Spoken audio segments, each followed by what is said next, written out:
Hello, my name is Kemba Shannon. I'm an artist.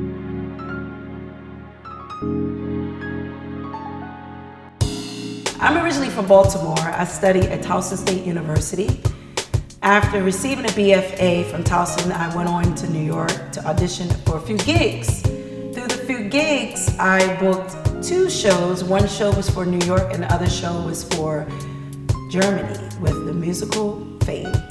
I went international with Fame through Germany, Berlin, Hamburg, the list goes on.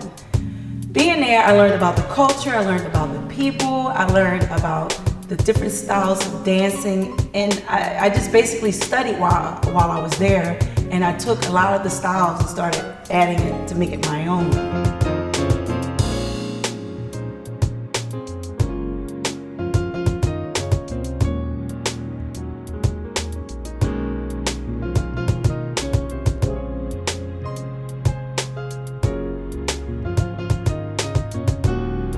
I do all styles. I do ballet, I do modern, I do jazz, I do African, I do hip hop, I do tap. The list goes on. I just believe as a dancer you should be able to do many styles instead of sticking with one.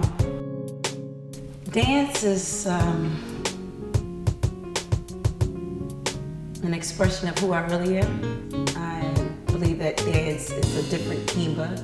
It's not the Kemba that you see every day. I'm able to become different people through dance. I express myself differently through different types of dance.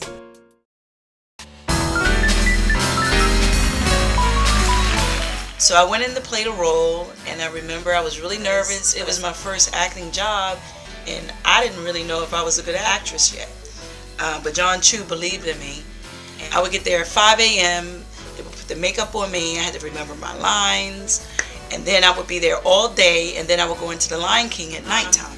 That process was difficult, but fun and exciting. The stage was made out of steel at the time, and then you're jumping on it. So there's a lot of different pressures going on your body. There are different animals coming around, and I really enjoyed the experience, and if I could, I would go back. I came in as Dorothy Dandridge, and the director of the Red Piano chose me as one of the dancers.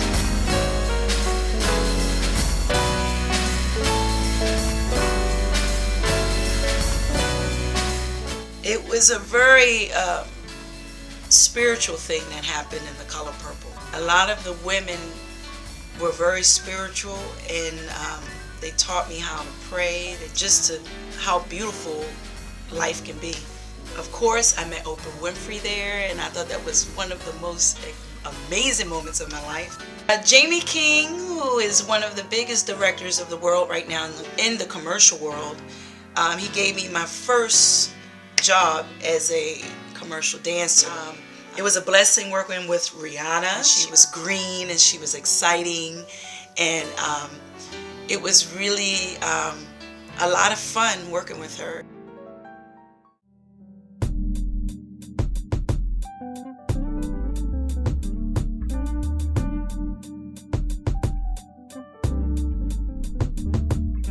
When I was on tour with Celine Dion, we took a trip to see the Zulu tribe perform what they call a little musical about their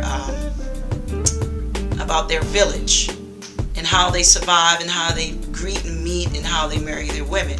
The village was on top of a mountain. It took us about an hour to get up the mountain, first of all, and when we got there, it was nothing but just tons and tons of like valleys and hills. All of a sudden, we were placed inside of this little hut that was like a little theater, and they had various African dancers coming out. It was like a meet and greet, and then they started telling us a story through a musical. At the end, they made a circle, and they invited me in the circle as a goodbye gift.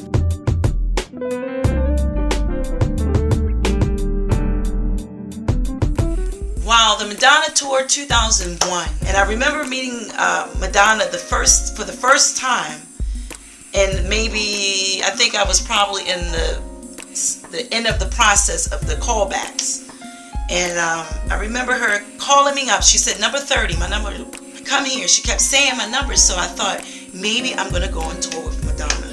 Madonna would say, you know, you're the best, so let me see what you have. I chose you because you were the best. To this day, I feel like Madonna has taught me how to be a better artist. To try this tour, I was doing the MTV Music Awards with Pink, and we started laughing and talking to each other, and she said, Kemba, come to the club tonight. I remember dancing with her for hours. She's an incredible dancer. I remember her saying, hey, do you want to go on tour? And I said, what tour? She said, a world tour with me.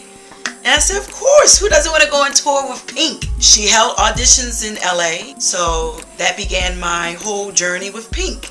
It's hard for me to talk about the Oscars because my grandfather died the day that I performed the Oscars. The show must go on. I still performed with Queen Latifah and Catherine Zeta-Jones. Humanity, you know, God has blessed me in so many ways. I auditioned on Saturday. I learned the part on Sunday, and they put me on stage on Tuesday. It's with an entire circus act around me. You surprise yourself at what you can do. You surprise yourself at where you can be. You can hold yourself back from being the best. And I'm really blessed to have come across so many opportunities. So I came to an audition. I remember her sitting behind this desk. She started questioning me, and she started saying, you know, she started questioning me. And then she put the music on. And I remember dancing. I didn't do any of the house style or any street styles that she had seen me do before. I actually did a ballet solo. And I danced for maybe 3 minutes. And once the music stopped, she was in full tears. And she looked at me and she said, my God, I didn't know you danced like that. And I want to take you on tour. It's kind of scary in here because they never seen a black girl with a bald head, and the man ran for me. He didn't want to give me my dessert or nothing. I'm just joking. You know I'm crazy. Okay, you look at me and you say, why is she bald? It's not a choice. I have alopecia. I've had it all my life. So you'll see me with all of these like really funky hairstyles. Afros, you'll see me with mohawks, or like you see me now with no hair, or you'll see me with a wig. When I started in the industry, I used to hide it. I had to realize that it's a part of me. I think once I accepted that there was nothing wrong with me, and that this is who I am, and I branded that in my heart, I really feel that that's when my career took off. I want to take people on a journey through dance, and what that means is introducing them to different cultures and experience some of the things that I've experienced as a performer. I want them to see the real life of a dancer, what they go through, how they eat, how they pay their bills.